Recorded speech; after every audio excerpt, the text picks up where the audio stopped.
Education pioneer John Dewey once wrote, "To be playful and serious at the same time is possible, and it defines the ideal mental condition." Welcome to the A&P Professor, a few minutes to focus on teaching human anatomy and physiology with a veteran educator and teaching mentor, your host, Kevin Patton. In episode 136, I discuss topics related to the teaching persona that we project to our students.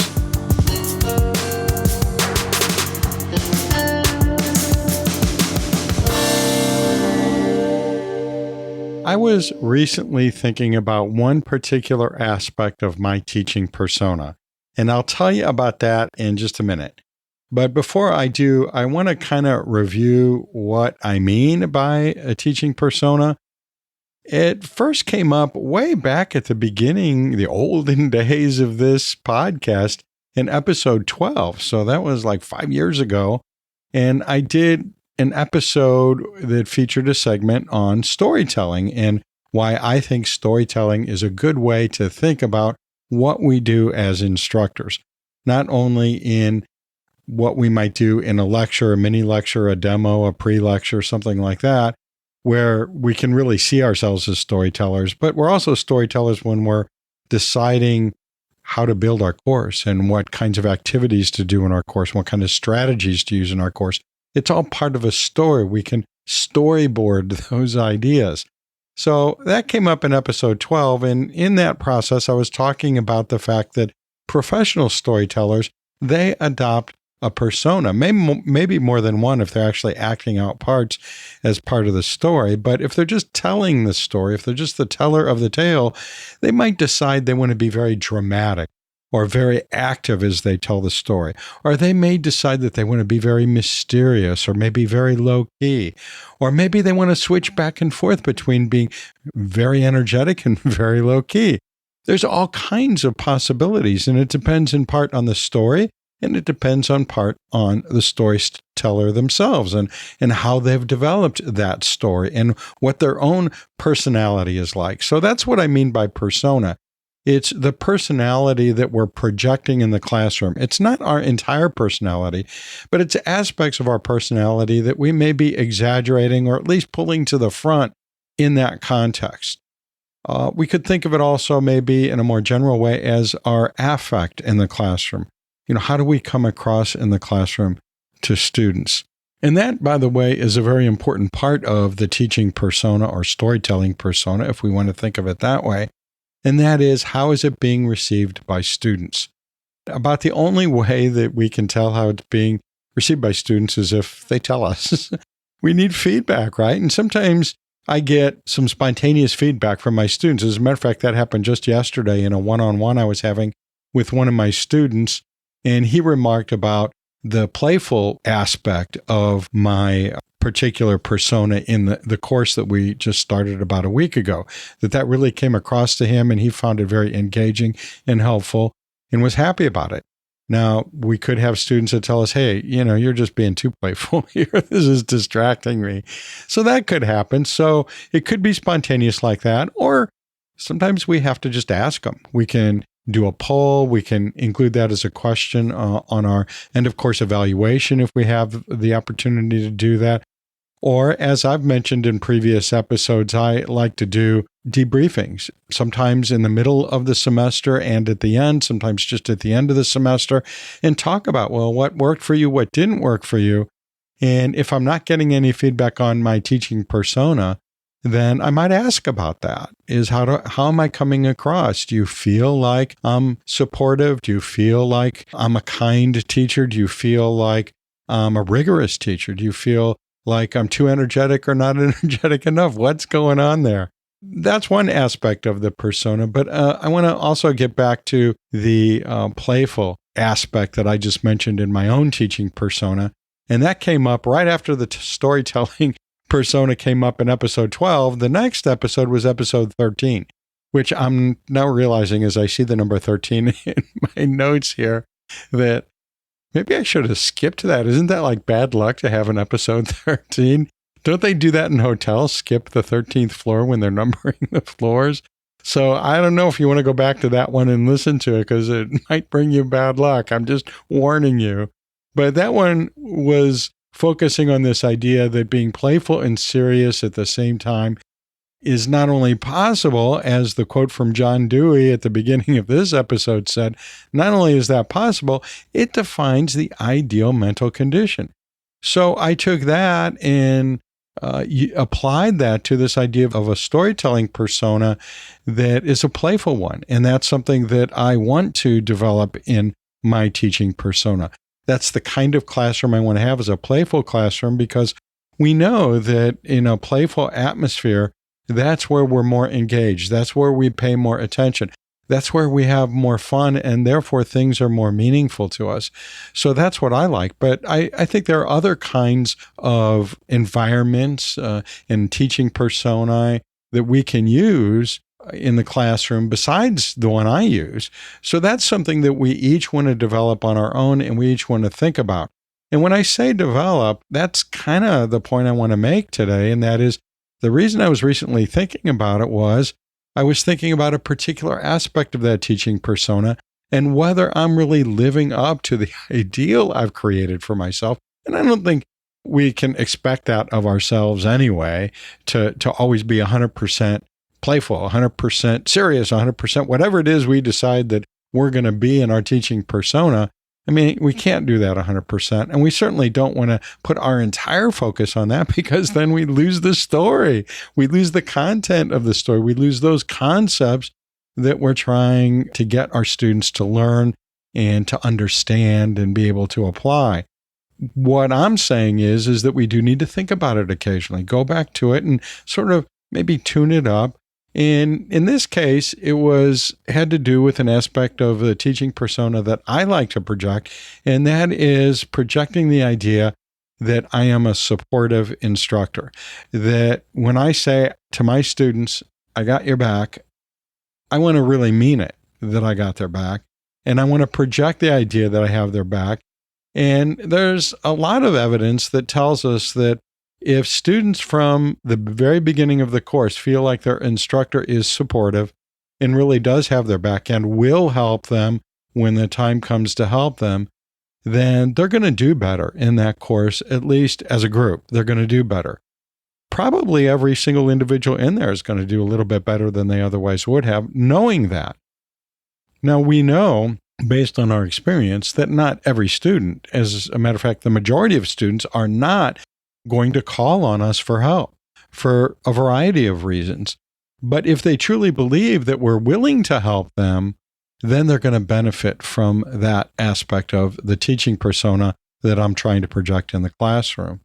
The reason it came up is I was getting a little annoyed with some students who needed lots of help.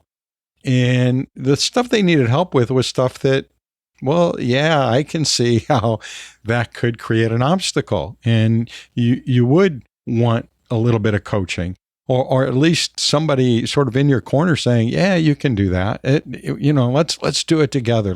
I'm right here if you run into any problems. And I was thinking, oh man, this is just so annoying having them, calling all the time and so on. And I don't usually think that, by the way. I usually kind of relish that, because I teach entirely online these days. And so I'm glad to have opportunities to have one-on-one interactions with my students. So that kind of surprised me for that reason too. But then I realized, hey, this is part of the kind of teacher that I want to be. Not just the kind of person I want to be, but the kind of teacher I want to be. And both of those are important, I think, in teaching. But it's more specific when we think about, well, what kind of teaching persona do I want to have in my classroom? And I want to have a supportive persona. And if I'm sort of brushing away some of these requests for my help right at the beginning of the course, that's going to affect those students who are at the receiving end of that. If they even get a hint of that going on in my brain, they're going to pull back, and they're probably not going to ask me for help again, even when they need help. And that's not good, because not only can that affect them in the course and possibly affect their success in the course, but it can affect them in succeeding courses with other instructors who may be much more supportive than I am, and they're just not given that benefit of the doubt because of the bad experience that student had with me. And I think that carries on into their career and other places as well. I think that a lot of times we don't think about that superpower that we have as educators. And it is a strong, strong superpower that we have in people's lives. The least little thing that we say to a student, especially if we're addressing them as an individual, can have a huge impact on the rest of their lives. Think about it for a minute.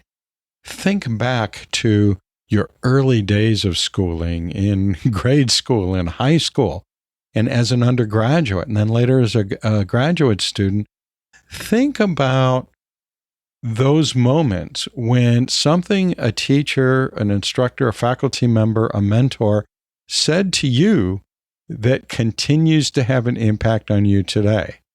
And just in this moment of really trying to focus on what I'm saying, but also trying to think back, I can think of several things that have been said to me over the years. And some of them have been wonderfully positive and continue to encourage me. And some of them have been horrible statements that were made to me that still affect me in a negative way to this day.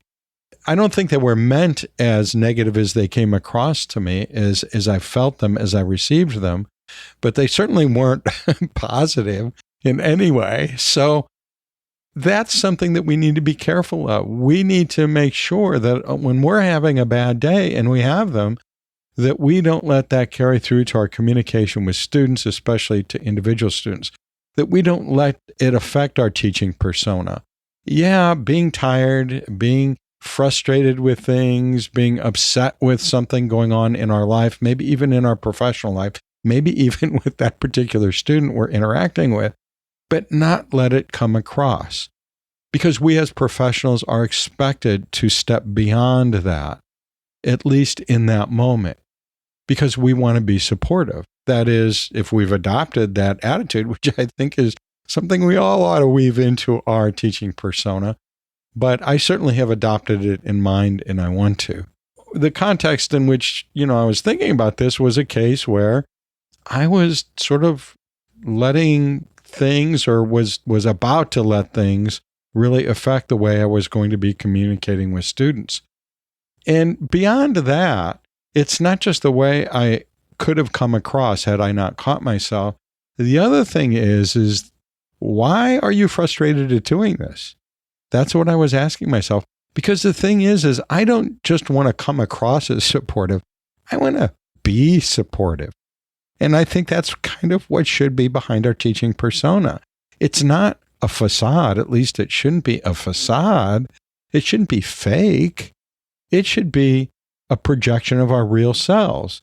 It's just that we're emphasizing some parts of our real selves and putting them out there for students to see. That frustration is part of my real self too, but I think in a professional situation, I need to pull that back and really stick with those more positive parts of what's going on inside me with my student, because that's my role, is to be a supporter of the student. Now I can walk out of the classroom or step away from that Zoom meeting with a student or phone call with a student, and then I can, vent to my pets or to the walls or to the books around me and so on. I can do that, but that's not something I want to do with an individual student. Yeah, I think that this teaching persona really is who we should be. We should decide who are we going to be as teachers and then work on projecting that. So that's what I mean by teaching persona. And I have a few other aspects of the teaching persona that I'll get to in some of the other segments of this episode. I want to spend just a moment longer thinking about that supportive aspect of what our teaching persona might be like. Something that I stated I already value in my own teaching persona. The kind of teacher that I want to be is a supportive teacher. And for many years, I don't know, maybe it was decades, I thought that it's best to let students be responsible for getting their own needs met. That is, I figured if I made myself available, that was enough. But you know what? That's based on my own experience as a student, and it's based on my own way of thinking. And we know that there is diversity among our students. They're not all young little Kevins who do things the way Kevin always did. Well, first of all, the context is different. Things are different now than they were when I was a young student. And so who knows how I would have been, because the culture has changed, society has changed, schools have changed, the way we do teaching and learning has changed. So, yeah, we can't just base it on our own way of thinking or the way that we did it or what our attitude might have been when we were in that student or this student situation. Now, after years of thinking, okay, if the students need help, they're going to come to me for help. I eventually learned that to be inclusive, I have to consider the fact that not everyone knows that they can and should make direct contact with a professor to sort out what their needs and goals are. For example, many, not all, but many students from historically disadvantaged communities do not know that they should be approaching their professor for help. Even if they've been told that they should approach their instructors, many of these students have cultural perspectives that could block them from doing so. A hurdle they just can't get themselves over. Approaching authority figures isn't always seen as being effective and is seen as something that could turn out very badly. Now, me, being an older white man as their professor, that might make it even harder for some of those students, and it may reinforce those barriers that they have to coming to approach me. Sometimes females have hesitancy or outright fear about approaching a male instructor like myself, or vice versa, one-on-one or possibly even in a small group. Many students on the autism spectrum or with other so-called invisible challenges will not reveal that to instructors. In other words, their challenges remain invisible to the instructor, so they don't know that these students are challenged. Some of those students, depending on the kind of challenge they have, simply will not approach instructors when they need help. And I've dealt with some students that are like that. I know some students that are like that very well. And it doesn't fit with my way of thinking. So it's hard for me to imagine that this is so hard for them to do that. But it is. And I'm just going to have to trust that it is for them. It's like jumping off a cliff as far as they're concerned. And I just don't see that. I can't see that. But that's how it is for them. At least some of those students. Even so-called responsible students, like I thought I was, benefit from instructors who sort of keep tabs on them and reach out to the student when they're falling behind. As an undergraduate, I couldn't believe that my physics professor, Dr. Stacy, in a class of about 200 or so students, wrote me personal notes on some low-scoring tests, even noticing my high rate of absences from his lectures, which back then was kind of unusual because the professors didn't take roll call. They didn't record absences, but he noticed that I wasn't there for all of the classes. But when I became an instructor years later, I forgot how much that benefited me.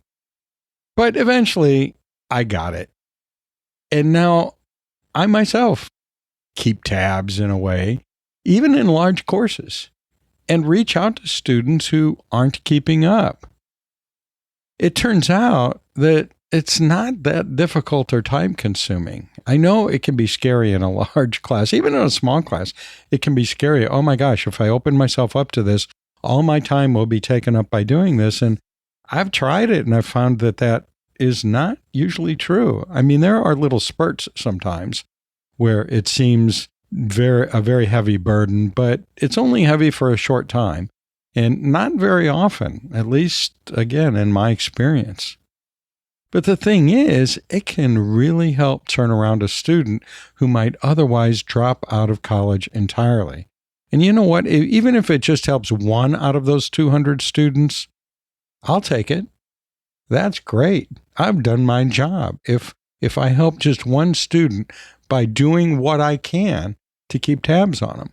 Now, of course, there are limits to what I can do, but I'm going to go ahead and do what I can.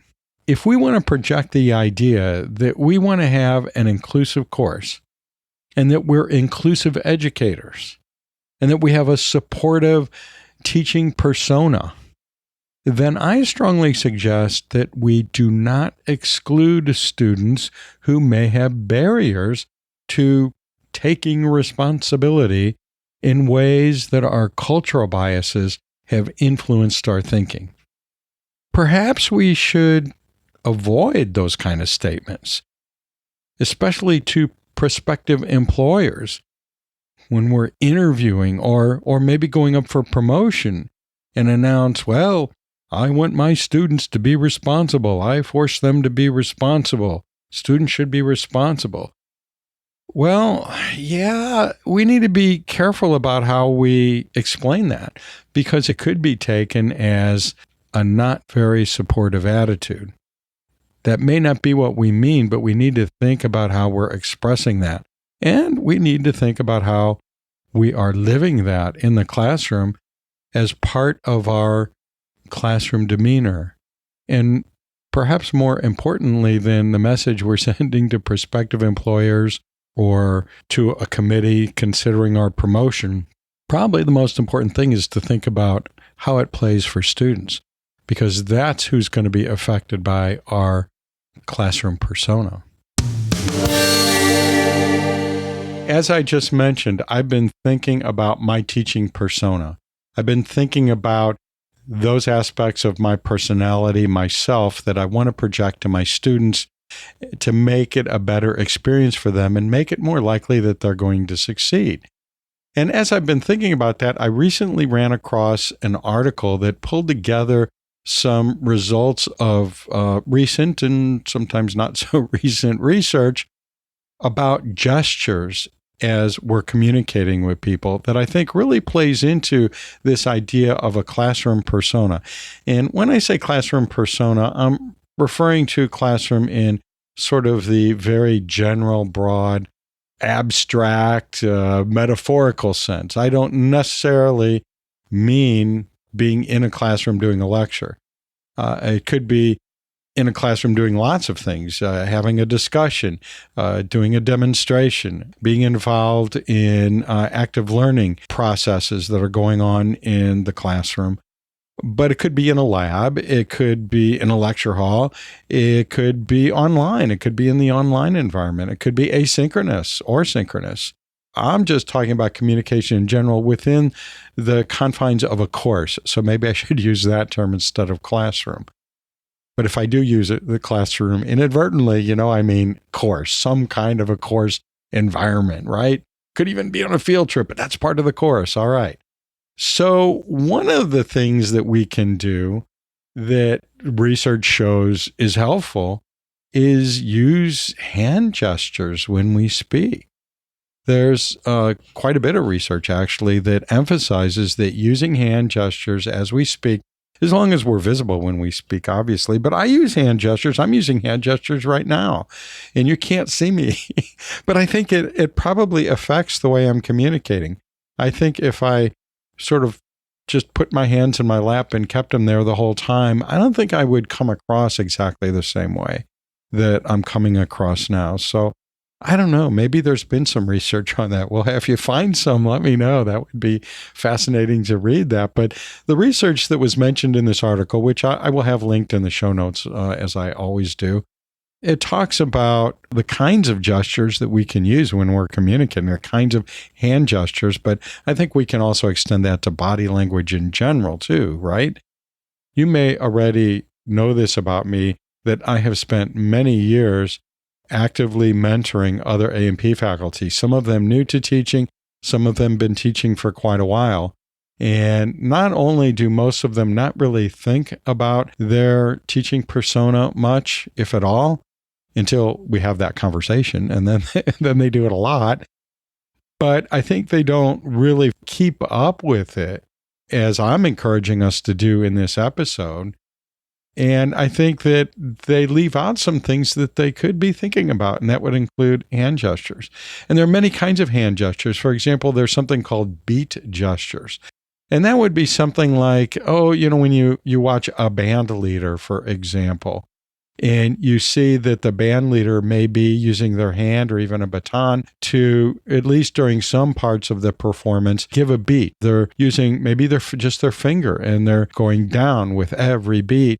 First beat, second beat, third beat.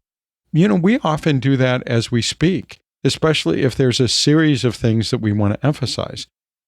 For example, in my course, we're always emphasizing the phrase practice, practice, practice.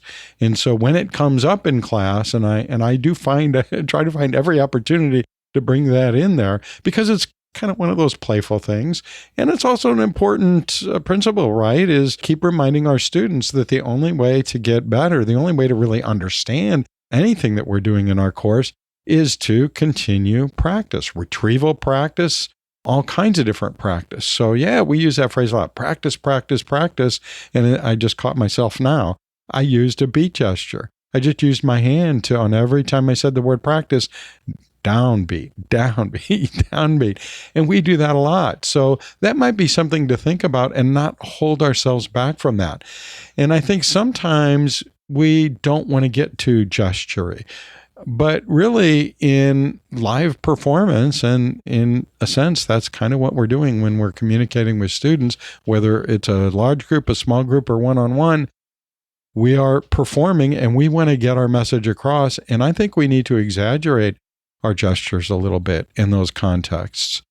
That's okay, and that's probably way better than trying to hold them back, right? So yeah, think about beat gestures when you're teaching. Another kind of gesture that we do that can be very helpful are gestures that show openness. And just turn on just about any TED Talk. Go to YouTube and find some TED Talks. There's a bajillion of them there, a bajillion and a half maybe. And what you want to do is watch the gestures of the people who are speaking. And, look for the ones that have a lot of downloads, because those are going to be really popular ones. So you assume the speaker's really good. And what you're going to see is that they immediately address the audience with their arms out and probably their palms facing toward the audience, because that is almost sort of like a group hug in a way, isn't it?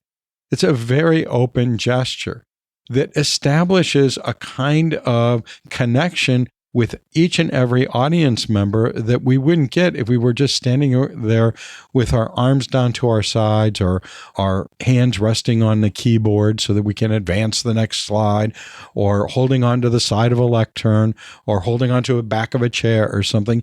Even if we're very informal and we think we're being open and we feel like we're being open, if we don't gesture openness, and not just at the beginning, but watch the TED Talks, and you'll see that throughout the talk, they continue to do that sort of thing. For many of those speakers, it's sort of like their go-to gesture. When they're not doing other kinds of gestures like a downbeat, a beat gesture for practice, practice, practice, they go right back to that open arm gesture or something like it, their version of the open arm gesture. So try to find a comfortable open arm or other kind of open gesture that you can use in your communications with your students. Another kind of gesture that would be sort of in between those open gestures is making shapes with our hands. And don't we already do that a lot? I bet if you're listening right now and you've taught A&P for any length of time, you've probably done that. Even as an A&P student, I used to do that. And that is, if I'm talking about the eyeball, I sometimes will sort of motion with my hands a ball in front of me. And, if I want to talk about the anterior of the eyeball, I'll sort of like use the one hand and do like a chopping motion next to my other hand that's curved to represent that ball that's still there in midair, imaginary ball. And so that's sort of like, okay, that's the anterior, that's the front of the eyeball that I want to talk about. And then I can start talking about, the iris, or talking about the pupil and things like that. And when I talk about the pupil, I might make a little a circle with my fingers and show that that's what I'm talking about, a round opening when I talk about the pupil. And so we do that a lot, don't we, with all kinds of structures in the body, but even when we're talking about processes in the body, we will often take our hands and make a downward motion when we talk about blood glucose level goes down in this circumstances, or the blood glucose level we would expect to go up in this other circumstance. So there, I'm doing it. Imagine me here sitting in my office, looking at my notes here, and I'm taking my hand and sort of making a stepwise motion going up. And I don't always use those steps, but when I'm thinking about physiological mechanisms, that's kind of where my head goes right away is, there's always a series of steps involved. I recommend that we find clear gestures and we use them and exaggerate them. I think also we need to think about how our gestures sort of fit along with what we're saying. And if we're saying something unexpected, maybe we should use some gestures that sort of underscore the fact that we understand that this is unexpected to hear from us. Or if it's something that is the same old thing, practice, practice, practice, then maybe we have some gestures or body language that imparts that as well. We need to think about gestures not only that we make with our hands and our whole body, but also gestures we make with our face. Human faces are very expressive.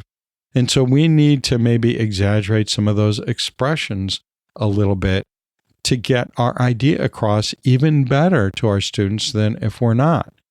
And as I say, even in a situation, if you're only using audio like you would be on a phone call, or if you use audio, maybe podcasts or something with your own students as part of your course, audio summaries of different concepts and so on, or audio reviews before an exam. And you can do that and go ahead and make your gestures while you're doing that, just as I'm doing now with the podcast, because as I say, I really think that does add to the efficiency of communication. So there's a link and there's some other information about gestures. I don't want to spoil all the fun, all the surprises you'll get when you read the article, but that'll get us started in thinking about gestures as part of our teaching persona. In an earlier segment, I was discussing playfulness as a potential aspect of our teaching persona, and I try to incorporate that in my own teaching persona because I think playfulness really does engage students more than not having a playful aspect to the teaching and learning atmosphere in a course. But there is another aspect of playfulness that I want to circle back to for just a moment. And I was reminded of it when I read a recent article in Times Higher Education about the value of play, not just playfulness, but actual play, playing in the university classroom.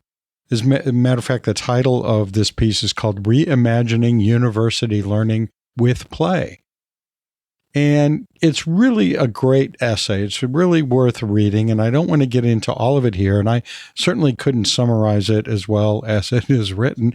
It's written by a English composition professor, so no wonder it's so well written. And anyway, what it gets into a lot, and what I want to bring up here is two big things.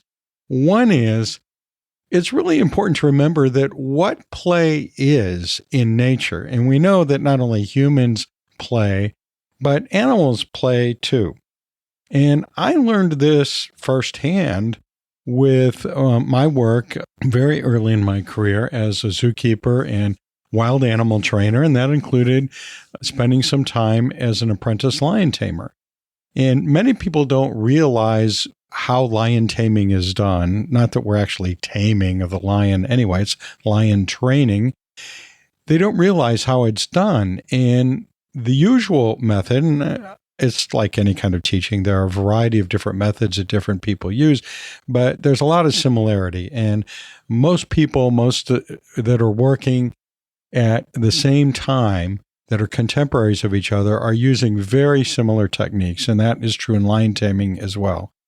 And these days, and actually for a long time now, the usual approach to lion taming is using play. And this is true for training other wild animals and even domestic animals too, depending on the kind of training that you want to do. But it's typical in training big cats that you would let your lions and tigers play with each other and with you and with various props and equipment and so on. And so one thing that we would do is bring our animals in, let them play around in the performance arena, and there might be a big globe that one of the tigers has learned to walk on. And some young lions may climb on it and think that's a lot of fun. And it's hard to do. It's hard, even for a cat, to balance on a ball and walk it along the ground. And yet we had a lion that kind of taught himself how to do that. Why? By playing. He thought it was a great game. And one thing about, and by the way, what we did with that is we reinforced it so that he would do it on command. So in a way, that was his ball. And so later on, every time he came into the performance arena for an actual performance and the ball was rolled out, he was waiting for his name to be called because he knew how to do that. And he wanted to do that because that was a fun thing for him and he had mastered it. And that's how a lot of tricks are trained. You see what the animal wants to do and you just reinforce that. And sometimes you kind of nudge it along and kind of set it up. If you want a particular cat to try the ball out, well, you can manage that and have that be the only thing available to play with. And you can kind of, nudge an animal toward one prop or another, or, entice them on top of something you want them to jump onto using a little piece of meat usually, or some praise and hugging and rubbing. Lions love to be rubbed. That's how that's done. But an aspect of that is that lion that taught himself more or less to get on top of the ball and roll it along the ground, he didn't master that right away. He had to learn some things about how to balance his own body, how to get up on the ball without it rolling out from under him. There were all kinds of aspects to that. And it was a difficult thing to do. And it took him quite a while to get really good at it. It took him quite a while to get bad at it. And then after he was bad at it, he then later got good at it. And that's something that we fail to remember, I think, sometimes with our students when they're learning A&P. And I think we need to remind our students that they forget to remember this aspect of learning, and that is that it's hard. And the play part of it, the fun part of play, maybe I should say, comes in when we're done, after the hard part is over. When the hard part is happening, we're frustrated. We're sweating, we're working hard.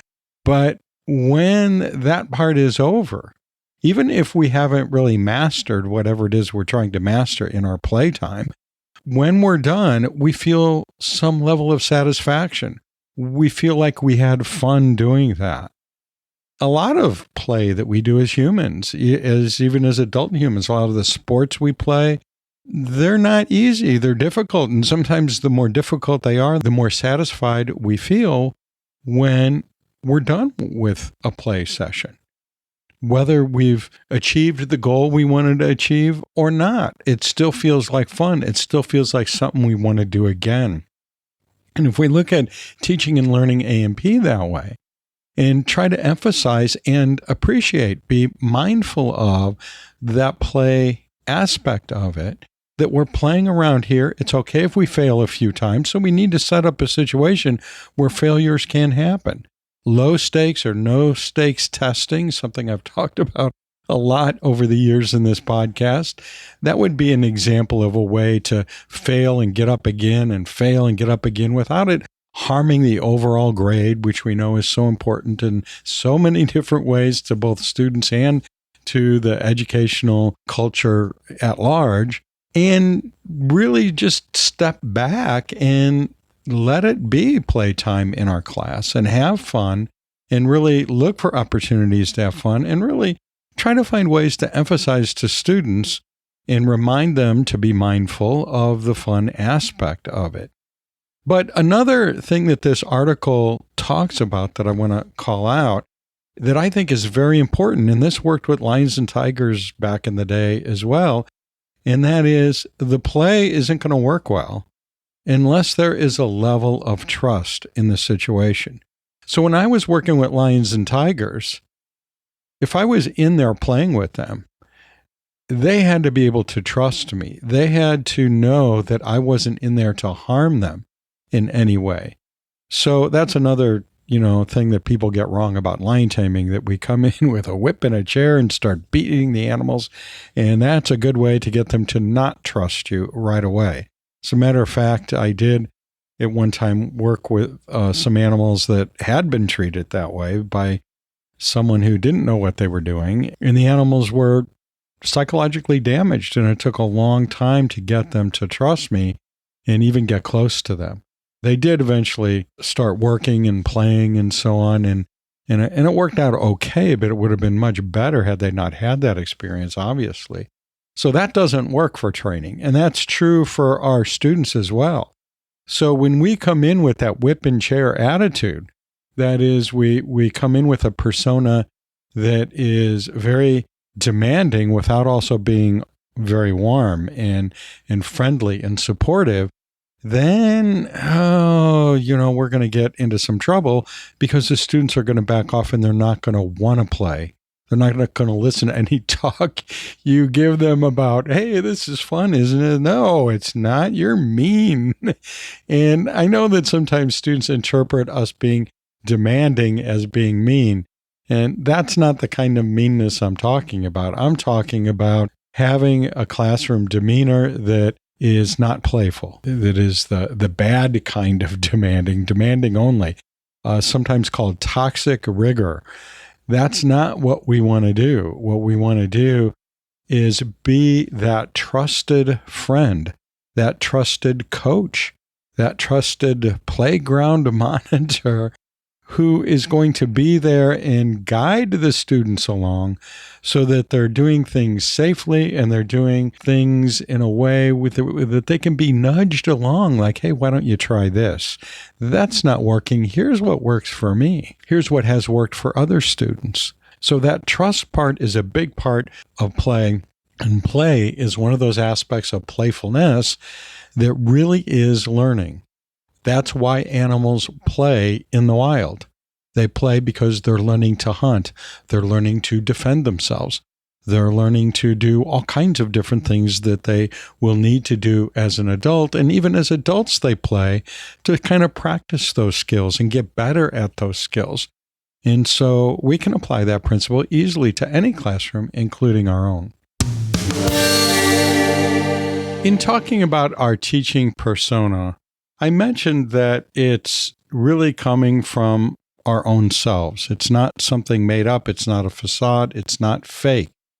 It's not all of ourselves, but it's those parts of ourselves that we want to put forward and maybe amplify to our students to get them to see us in a way that's going to be helpful for their learning. And it's going to promote an atmosphere in our course that is going to promote success in learning.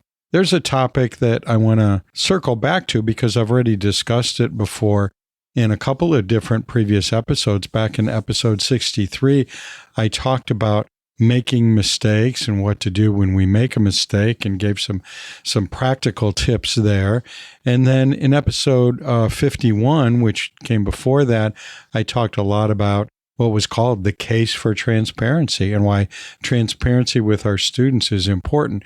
And both of those ideas play into an article that I read recently that came from the Harvard Business Review, where they were looking at what some researchers had done, where they asked leaders in various organizations. And isn't that what we are? We're leaders in an organization called a course. And so anyway, they had leaders in various organizations tell how they would introduce themselves to their prospective employees, or in our case, students. And what most of them did was they talked about all their strengths. Period. That was it. They talked about their strengths. And the research found out that's a mistake. they did some testing of different groups, and they found that if the leaders also revealed some of their own weaknesses, some of the mistakes they've made, as long as they're not like, serious, like criminal, immoral type things that are lying deep down in there. And I hope that you don't have any or many of those that we need to worry about, but do worry about them because that's not something that we want to make part of our teaching persona. But everybody has weaknesses, and there are many common weaknesses and common mistakes that we make. So I can talk about experiences of skipping classes when I shouldn't have as an undergraduate. I can talk about experiences of not studying long enough or hard enough, or mostly not in the right way when I was a student, and how that affected my grades. There's lots of different kinds of mistakes, and they're going to see me make mistakes. As I mentioned in that episode 63 segment about making mistakes, I make mistakes in front of students, and sometimes students point out those mistakes, and how I handle that is important. If I resist it and try to fight against it and act as if I did not make a mistake, that's not good. No.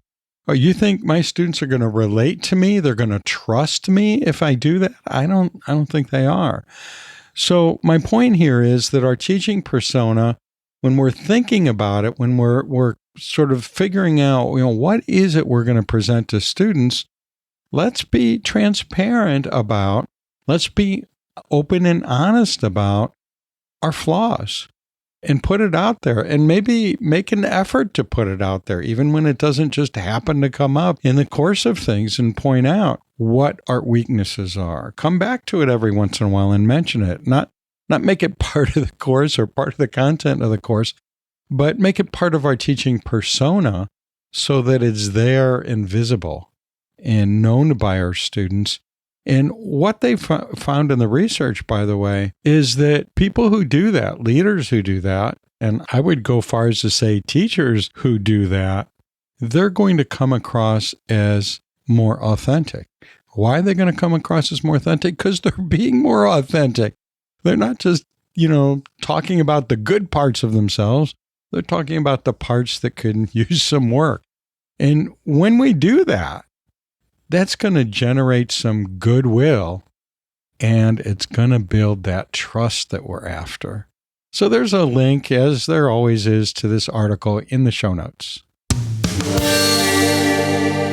In this episode, I discussed our teaching persona, the person our students see us as in our course. I talked about how we might want to stress our supportive attitude and how we can act on that, and how gestures can influence our communication with students. And I talked about how play and playfulness can be part of that game of learning. And we discussed why authenticity is important in our teaching persona. If you don't see links in your podcast player, go to the show notes at the episode page at theapprofessor.org/137. which I hope is working by the time you hear this. That darn website has been having the longest case of hiccups I've ever seen. But despite the uncertainty, we carry on, right? If the website is down when you visit, go to listennotes.com. That's listennotes, all one word, .com. And find us there, or really, you can find us anywhere you listen to audio, but you want to look for a place that actually has the show notes visible. And once you find the show notes, you can explore any ideas mentioned in this podcast. And while you're there, you can claim your digital credential for professional development just for listening to this episode. And you're always encouraged to call in with your questions, comments, and ideas at the podcast hotline. That's 1-833-LION-DEN or 1-833-546-6336. Or send a recording or written message to podcast@theapprofessor.org. I'll see you down the road. The The A&P Professor is hosted by Dr. Kevin Patton, an award-winning professor and textbook author in human anatomy and physiology.